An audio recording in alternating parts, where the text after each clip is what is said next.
watoto ambao Mungu atatupatia tutawaendesha vipi?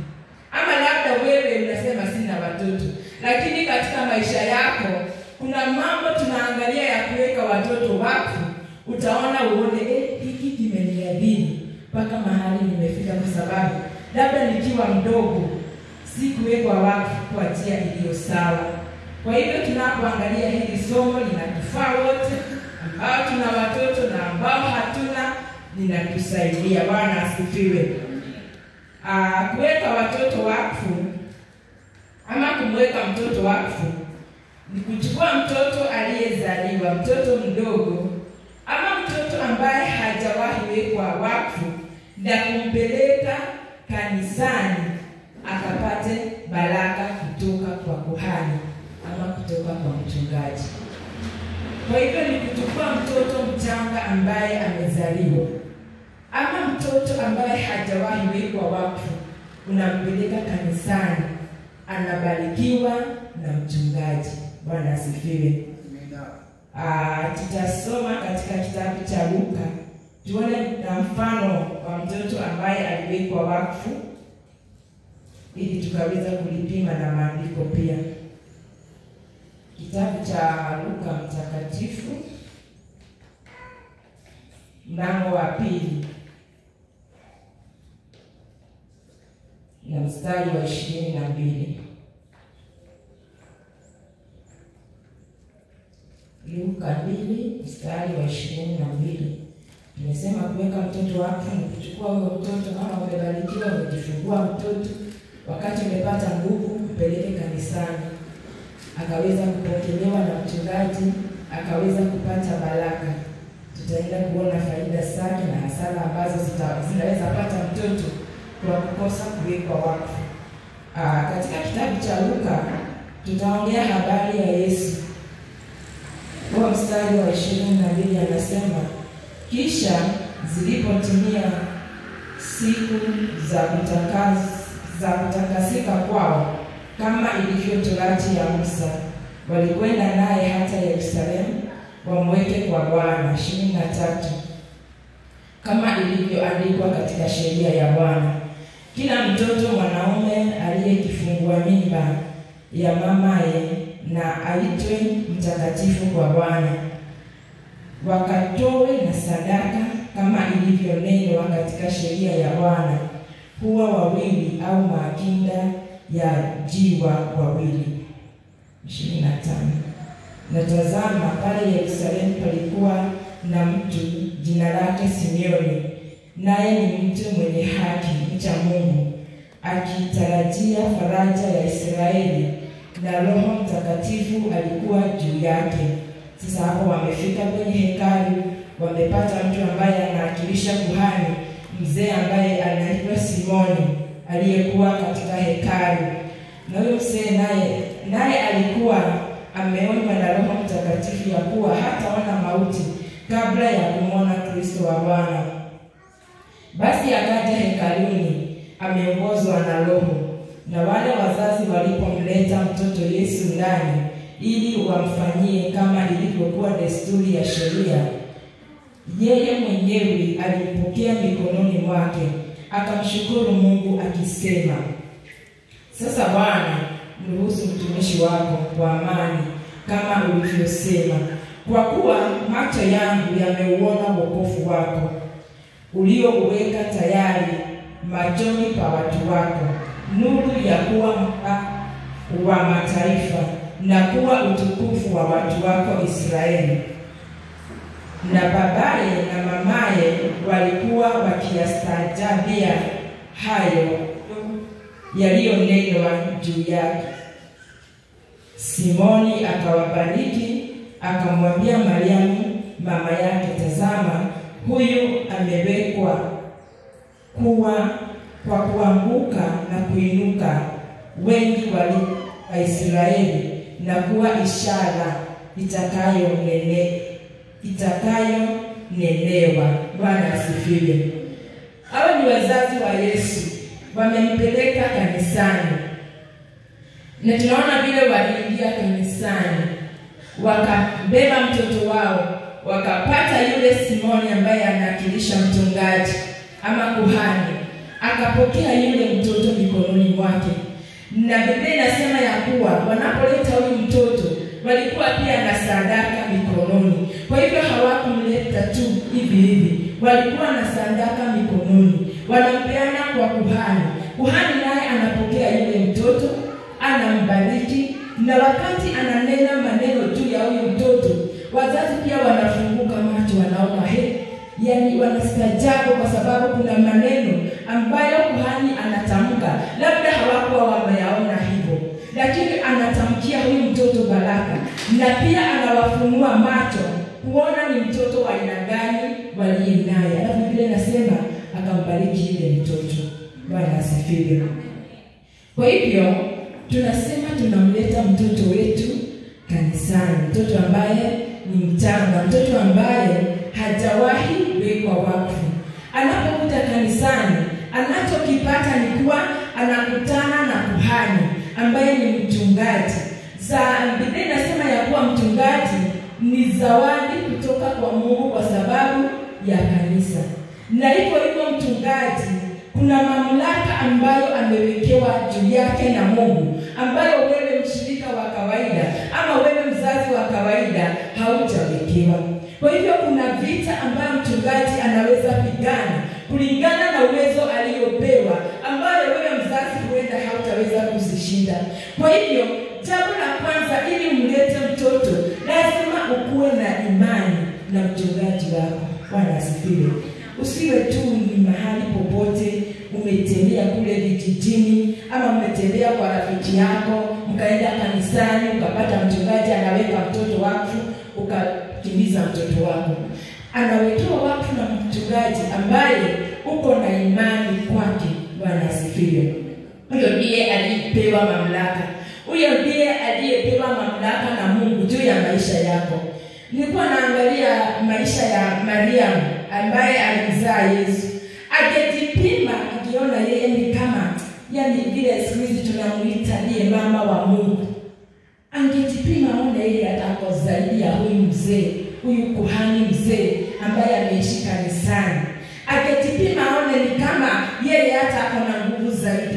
Lakini haijalishi kiwango chako cha uweza. Wengine tunajipima tuko na hela nyingi, unashindwa mchungaji atabariki mtoto wangu na nini. Wengine tunaona kama tumeendelea, tuko na mawazo, tuko na mambo mingi, lakini ikifika ni mambo ya kiroho, Mungu anapanga mambo. Kuna rangi, kuna jinsi Mungu amepanga mambo na ameweka makomanda wake. Kwa hivyo kuna mahali ya kiroho mchungaji anafika hawezi fika. Kwa hivyo wakati unamleta kwa mchungaji, tunaona hapo huyu Simoni ananena maneno mpaka mama ya mtoto na baba ya mtoto wanashangaa. Wanasema ni kitu gani hiki ananelea mtoto? Kumbe huyu mtoto ni wa aina hiyo. Kumbe ni wa hivyo. Sio mtoto wa kawaida. Ni mtoto amekuja duniani na kusudi. Haya mambo hawangeyaona wao wenyewe, kwa sababu kuhani ako katika hali ya juu ya kiroho. Bwana asifiwe. Tukiangalia historia ya mtoto tunajua Samueli. Samueli wakati alizaliwa, katika kitabu cha Samueli wa kwanza, Samueli wa kwanza Samueli wa kwanza mlango wa kwanza mstari wa 24, utaona huyu mamake Samueli ameomba mtoto kwa Mungu. Akamwambia Mungu, ukinipatia huyo mtoto nitampeleka atumike mbele zako. Na wakati anaomba, tunaona ama ni kama kuomba kwake hata akona nguvu kushinda kuhani ambaye ni Eli. Kwa sababu unaona Eli akiomba, Eli anamhukumu kwa kuwa ni mlevi. Kwa hivyo ungeangalia kwa macho ya wanadamu utaona huyu mama hata akona nguvu kushinda kuhani. Anaweza kwenda mbele za Bwana, amejazwa na Roho Mtakatifu, ananena kwa lugha, lakini kuhani haelewi, anaona kama ni mama mlevi. Lakini kuhani amesimama katika nafasi yake aliyopewa na Mungu. Kwa hivyo hangemdharau yule kuhani. Alipomaliza kuomba, akaweka nadhiri kwa Bwana, bado alirudi kwa kuhani. Akamwambia, mimi sio mwanamke mlevi, lakini mimi ni mtu ambaye anahuzunika kwa kuugua kwa moyo. Na ili ahadi ahadi yake itimie, ili apate ile baraka. Kuhani ndio aliyemnenea. Bwana asifiwe. Kwa hivyo usiwahi jaribu kumwona kama mchungaji ama ukampima kwa uweza wako. Hana angeangalia kuhani ashinde, huyu kuhani gani, hata haelewi. Lakini baraka yake Mungu alikuwa anaipitisha kwa huyu kuhani Eli. Na wakati amepata yule mtoto, hakumweka wakfu nyumbani, alimleta kwa kuhani na akamleta pia na sadaka. Bwana asifiwe. Kwa hivyo tunaleta mtoto kwa kuhani tukiwa na imani na kuhani, na tukiwa na imani na Mungu ya kuwa kupitia huyu kuhani maisha ya mtoto yako salama. Bwana asifiwe. Jambo lingine tunafaa tujue ni kuwa hiyo hali ya kuweka mtoto wakfu inafanyika hata katika ulimwengu wa giza. Inafanyika.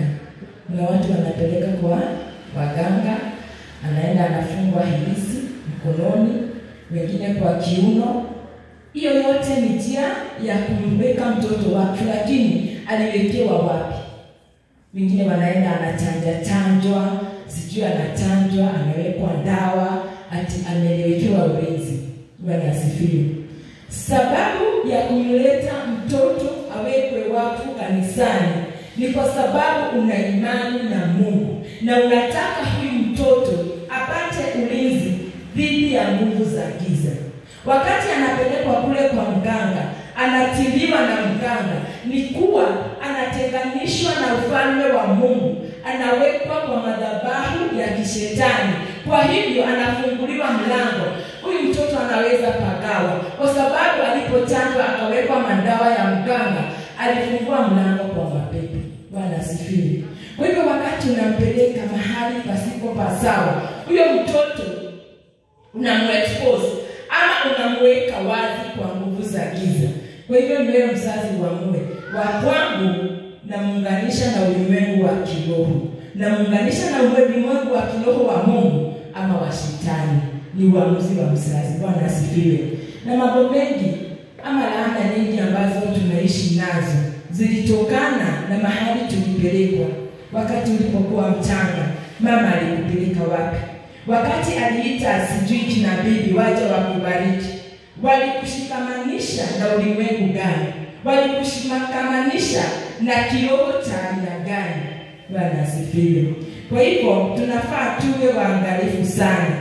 Hapa kanisani huwa hatubatizi watoto. Maana Biblia imesema, tulijifunza wakati tunaenda ubatizo wa maji mengi, ya kuwa mtu ambaye anabatizwa ni mtu ambaye ametubu dhambi. Huyu mtoto ambaye hajafika umri wa kuelewa dhambi ni nini, hawezi akatubu. Ndio maana tunakuja hapa kila siku tunawafundisha, usidokoe, usitukane. Lakini huyo mtoto kuna kiwango hajafika, haelewi kabisa kuokoka na kutubu dhambi ni nini. Kwa hivyo hatuwezi tukambatiza yule mtoto. Tukimbatiza tutakuwa tunamkosesha njia, kwa sababu hajatubia dhambi zake. Lakini kuna umri anafika, akianza kufika miaka 12, miaka 13, huyo mtoto anaelewa dhambi na anaelewa maisha ya kuishi bila dhambi. Sasa ndio tunawafundisha na tunaweza wabatiza kwa maji mengi. Lakini kitu tunafaa tuelewe ni kuwa wakati mtoto anazaliwa, zote tunazaliwa tukiwa na dhambi ya asili, yani ile dhambi ambayo ilitendwa na Adamu na Hawa. Iko katika damu ya kila mwanadamu, kwa sababu hao ndio wazazi wetu wa kwanza. Bwana asifiwe. Kwa hivyo mtoto anapozaliwa hajatenda chochote, hata hajajua chochote, lakini katika damu yake kuna hiyo dhambi ya Adamu na Hawa. Sasa sababu ya kumweka mtoto wakfu ni ili umtenganishe na mkono wa adui ambao unaweza pitia katika damu yake na katika ile dhambi ya asili akaadhiri huyu mtoto. Kwa hivyo unamwekea ulinzi ya kuwa amezaliwa, yeye hajatenda dhambi, lakini amezaliwa kutokana na uzao wa Adamu na Hawa ambao walitenda dhambi. Na ili shetani asije akapata nafasi na kuangamiza huyu mtoto kwa sababu ya dhambi ya asili, tunamweka wakfu kwa Mungu. Bwana asifiwe. Bwana asifiwe.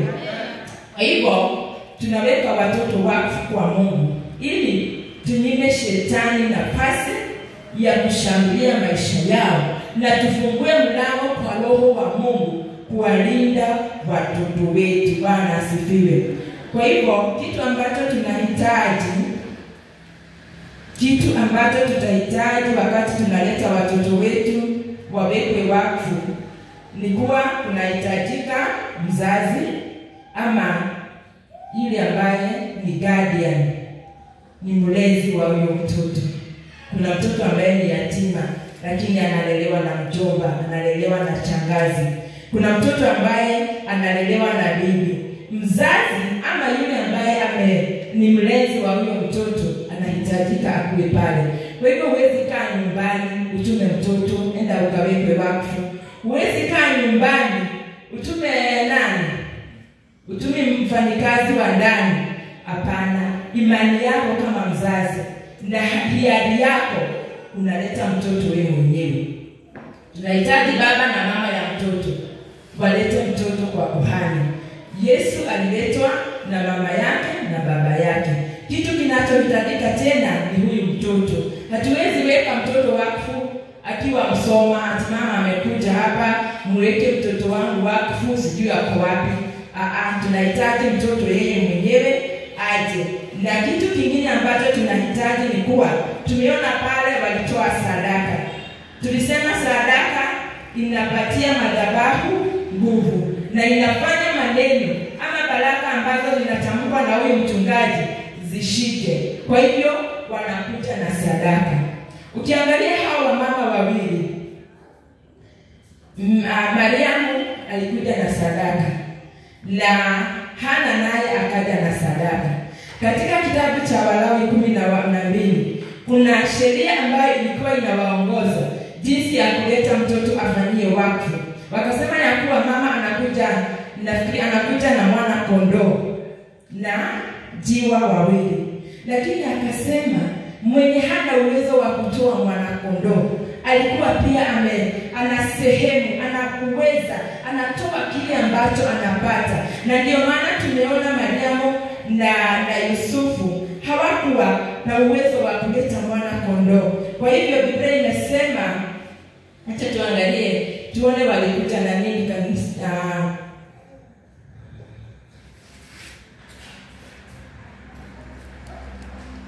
Walileta nini mbele za Bwana? Kwa sababu hawa inaonekana Yesu alizaliwa katika mazingira ambayo yalikuwa ya chini kidogo. Kwa hivyo hawakuwa na uwezo wa kuleta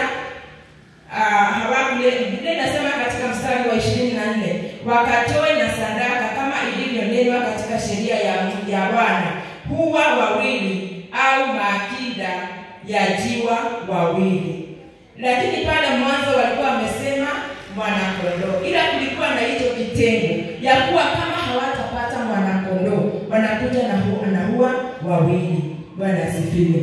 Ukiangalia sadaka ambayo Hana alitoa kwa kuhani ambaye alienda nayo katika madhabahu, alienda na sadaka ya hali ya juu kwa sababu alikuwa na huo uwezo.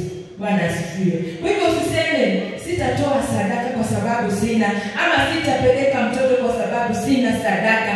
Tafuta kulingana na uwezo wako, kwa sababu Mungu anaelewa. Mungu anajua huyu mama hana kingine, anakuja na kile kidogo alichonacho kwa sababu anaamini. Sadaka ama utoaji ni kutoka kwanza kwa moyo. Moyo wake una hiyo imani, moyo wake unapenda, moyo wake unamheshimu Mungu. Kwa hivyo unakuja na kile ulicho nacho kutoa sadaka kwa sababu ya kuwekwa wakfu kwa mtoto.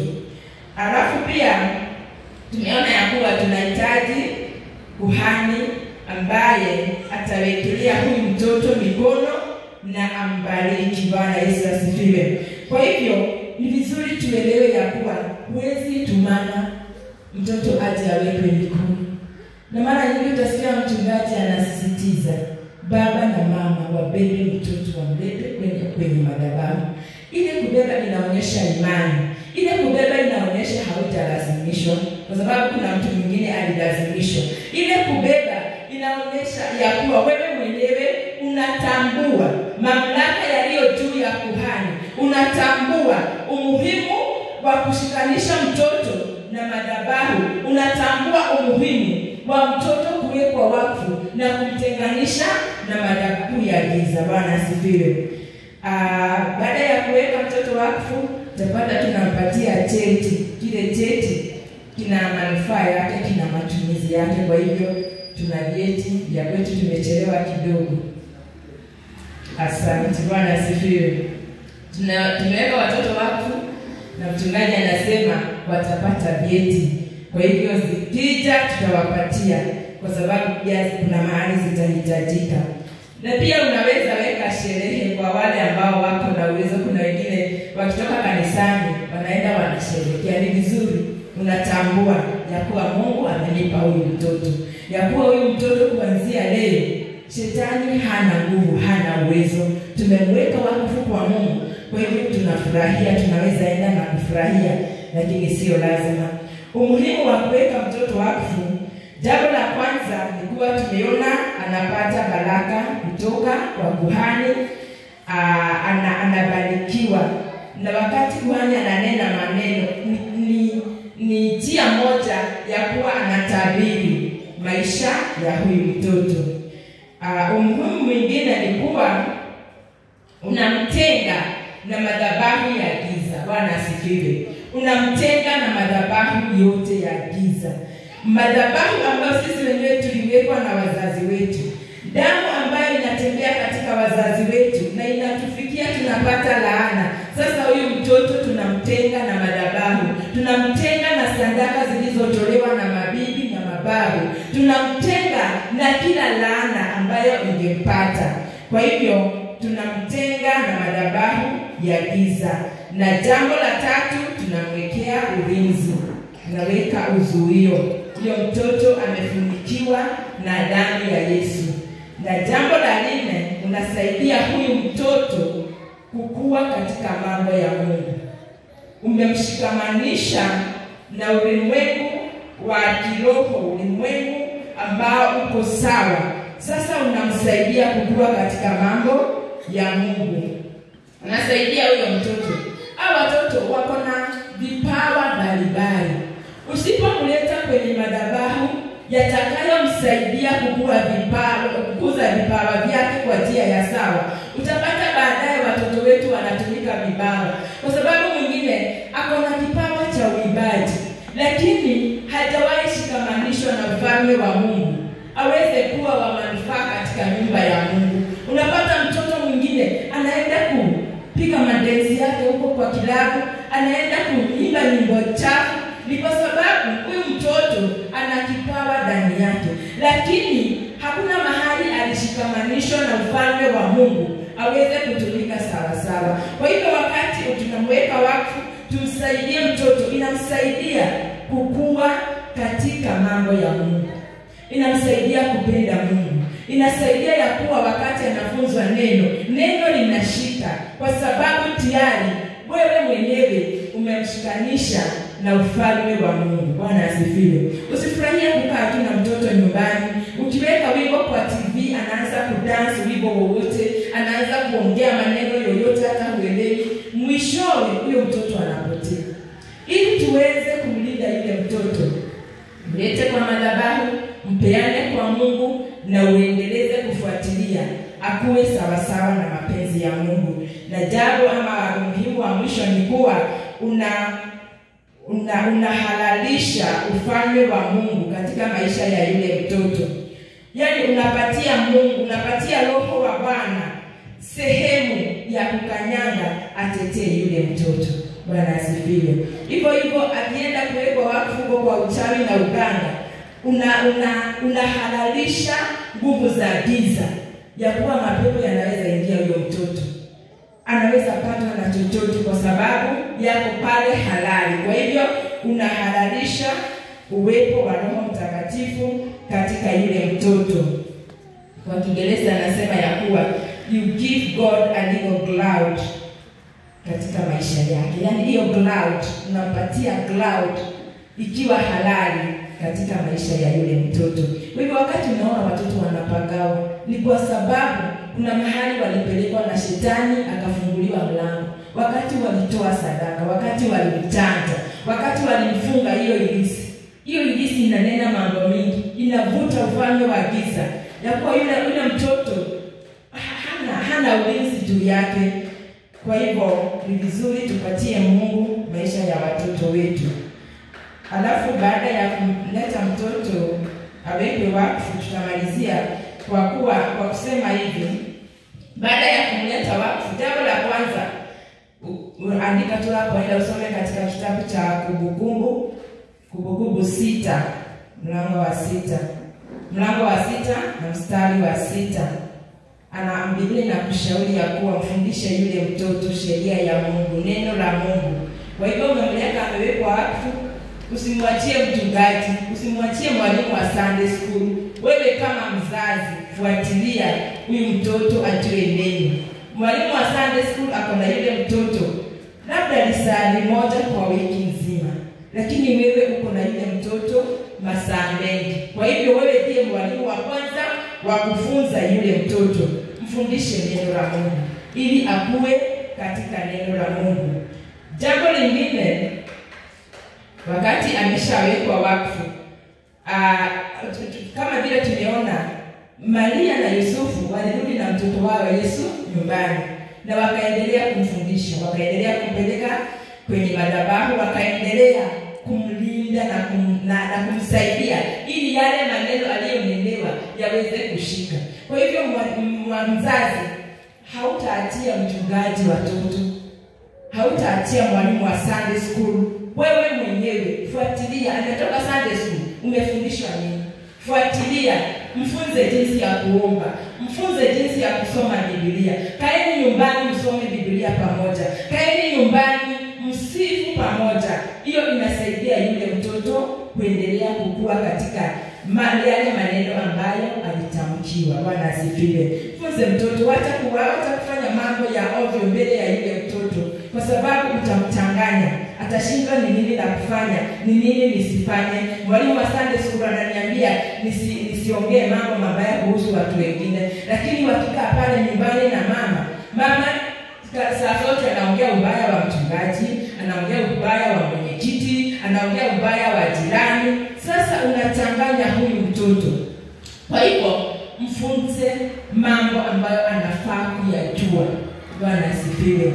Na jambo la mwisho, mtoto akishawekwa wakfu, usimpeleke kwa madhabahu mengine. Bwana asifiwe. Usimpeleke akafungwe hilisi, usimpeleke akapate hivyo kuchanjwa. Utamkoroga yule mtoto, hata anaweza patwa na wazimu. Sababu hapa amekuja amenelewa ya mbinguni, amekuja tukavuta nguvu zote za giza ambazo zilikuwa zimemwandama. Alafu wewe mwenyewe umechukua tena, ukaona ni kama haikutosha, ukampeleka tena akafanyiwe mambo. Ukampeleka sijui kule kwetu walikuwa wanasema mtoto akizaliwa wanapeleka akanyolewe na bibi, na wakati bibi anamnyoa kuna maneno atamka. Sasa unachanganya akili ya huyo mtoto. Kwa hivyo akishaletwa kanisani, kama alikuwa na hilisi, hata tutaikata tu hapa. Bwana asifiwe. Na kama kuna kitu kiko ndani yake, mzazi uko na mamlaka ya kwenda kuking'oa, kwa sababu huyo mtoto tayari amepata ulinzi wa Mungu. Usimpeleke mahali pengine. Bwana asifiwe. Na itakuwa ni nzuri kwa watoto wetu. Tunapomalizia tutaona jinsi ya kuwafunza hawa watoto, ila nitawasomea tu mistari. Kuna Mithali 22 mstari wa 6, na pia kuna Mithali hiyo 22 mstari wa 15. Jinsi ya kumfunza huyu mtoto ni kwa matendo yako. Mtoto tunamwelekeza hapa kanisani, anakuja anafundishwa njia za Mungu. Wewe ukiwa kama baba au mama, ujue jambo la kwanza katika hiyo Mithali amesema mlee mtoto katika njia ipasavyo, atakapokuwa mzee hataiacha. Bwana asifiwe. Ile njia utalea huyo mtoto akiwa mdogo, akili yake haina kitu. Kwa hivyo ile kitu utaweka inashika. Na vile nasema atakapokuwa mzee hataiacha, ni kumaanisha kama ulimfunza mambo mabaya, akiwa mzee atayakumbuka. Kwa hivyo tunawafundisha njia za Mungu kwanza kwa vitendo vyetu. Kama unapenda kulewa na unapenda watoto wako. Wacha kuchukua watoto unaenda kwa baa, unakaa pale, watoto wanacheza pale. Wanaona baba akiteremsha bia, baba akianza kufanya tabia za ovyo. Huyo mtoto baadaye atakuja kuota hiki kitu baba huwa anatupeleka. Tukicheza kule yeye ni pombe. Ama unamtuma dukani anakuletea. Unakunywa mtoto wa kiume. Mwingine unamtuma sigara. Ndiye wa kukuletea. Akiwa jirani anajaribu kuiekelea kwa mdomo kwa sababu ya vile anaonanga.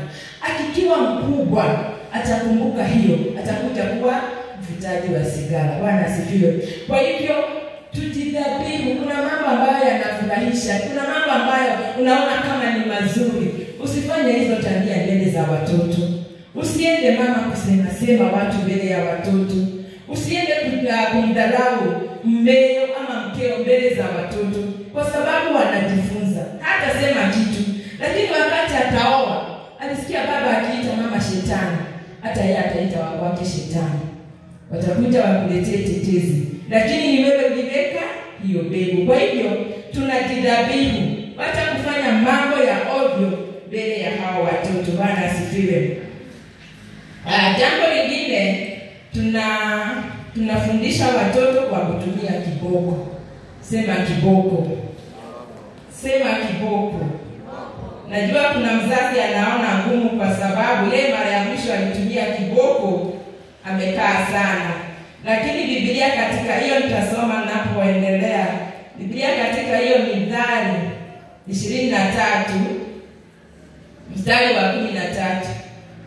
Mithali 23 mstari wa 13. Tumalizie kwa sababu wengine hatuwatapi, lakini mimi nimeona nikiwa kwangu wa kitabu. Anasema hivi: usimnyime mtoto wako mapigo, maana ukimpiga kwa fimbo hata kufa. Utampiga kwa fimbo na kumuokoa nafsi yake na kuzimu. Bwana asifiwe. Amesema kwa fimbo, sio kwa maombi. Usimnyime mtoto wako fimbo.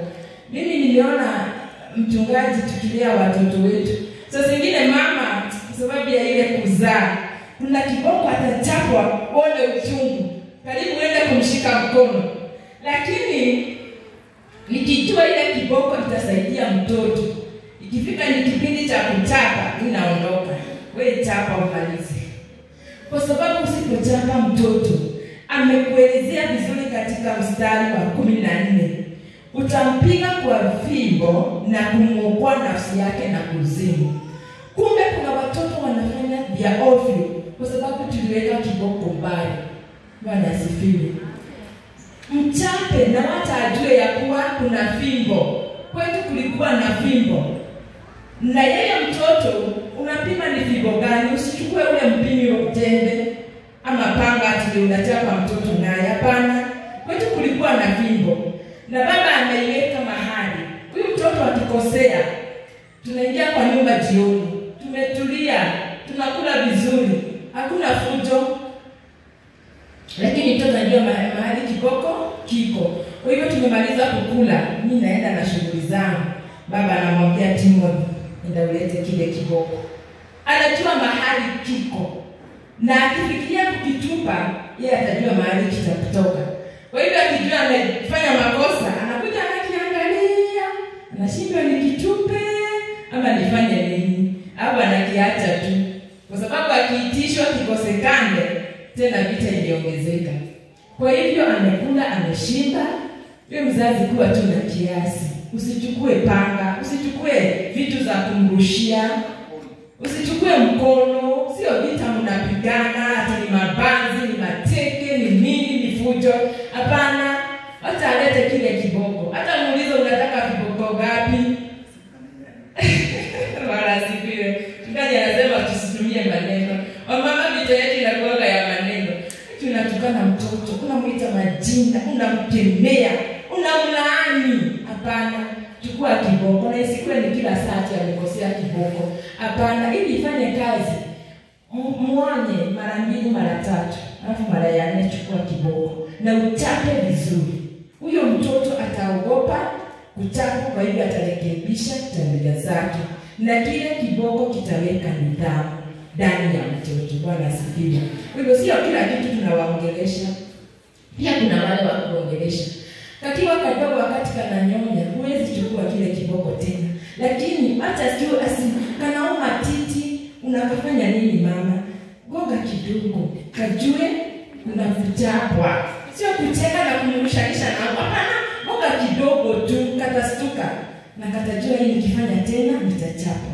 Kuna lika ingine sio kuguza tu na sio kiboko, unachukua patipati. Si ndio?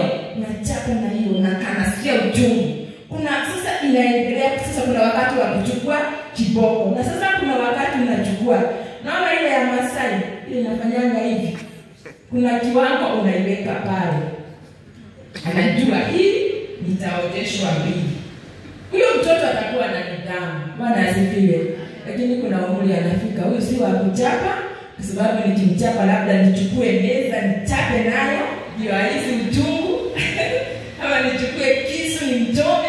Sasa kuna umechapa ya kutosha, kuna wakati wa kuongelesha. Bwana asifiwe. Kwa hivyo ikifika ni kuongelesha, unamuongelesha. Alipata kipigo, ako na masikio, anasikia maneno, na pia maneno yako na nguvu yatamsaidia. Bwana asifiwe. Kwa hivyo tuwalee watoto kwa njia inayopasa. Tumia fimbo wakati wa kutumia fimbo, tumia maneno wakati wa kutumia maneno, na yote yanasaidia watoto. Na pia mzazi, kuna wakati mtoto anaacha kuwa mtoto. Mama Kevin, sisi tumelea au teenagers. Kuna wakati si mtoto tena. Anafika kiwango anaajibika mbele za Mungu. Sasa mwachie Mungu. Bwana asifiwe. Usibebane na yule mtoto. Amefika wa kuoa. Mama ndio niko pale, usioe ule, usifanye hivi, usiolewe huko. Hapana. Anafika mtoto ni binti, umemwona, umemwambia dhambi ni mbaya, uzinzi ni mbaya. Amefika kiwango hapo kusikia, amekuja na mimba. Sasa mama unashikwa na pressure. Sasa ataniaibisha. Hapana, huyo mwachie Mungu. Hiyo mimba si yako. Aibu si wewe itapata. Adhabu si wewe itapata. Sasa unakufa na pressure. Mtoto wangu amekuwa kibaka. Mtoto wangu ana madawa ya kulevya. Hapana, kuna umri ambayo si mtoto tena, anaajibika kwa Mungu. Kama akiwa mdogo ulitumia njia ya sawa, usijute, mwachie Mungu, anaajibika kwa Mungu. Sababu unajiingisha kwa dhambi, unaenda kumpeleka binti atoe mimba ili usiaibike. Kumbe unakosea Mungu. Unabebana na huyo mtoto. Yaani watu wataniona aje? Siku hizi anavuta madawa ya kulevya. Hapana, mwachie Mungu, uwe na amani, usishikwe na pressure. Sukari isipande kwa sababu ya mtu ambaye anaajibika kwa Mungu. Kwa hivyo wazazi, tufanye kazi yetu katika zamu yetu, ila akifikisha umri wa kuwajibika kwa Mungu, mwachie Mungu na ukuwe na amani. Umefanya kazi yako. Bwana asifiwe. Bwana asifiwe. Kwa hivyo tulee watoto wetu kwa njia inayopasa sana. Na kama huna kiboko, mimi naweza nikakusaidia. Wakongu sasa kiboko tunaenda tukibadilisha. Kuna mahali itafika tuiweke kando. Kwa hivyo naweza nikakusaidia na hicho kiboko. Na kama baba ako karibu, baba ahusike sana kuchapa kwa sababu wako na nguvu. Wewe mama utainua kiboko, atakushika mikono. Na utamfanya akakitu. Mama kasi, kuna eti ukiinua kiboko uchape, ila akushike mikono ama anaweza kukutekelea. Kwa hivyo tuangalie, tuwalee watoto vizuri. Lakini kumbuka tumesema tunaanzia kuwaweka wakfu kwa Mungu. Bwana asifiwe. Naomba tusimame, wanakwaya tuje mbele.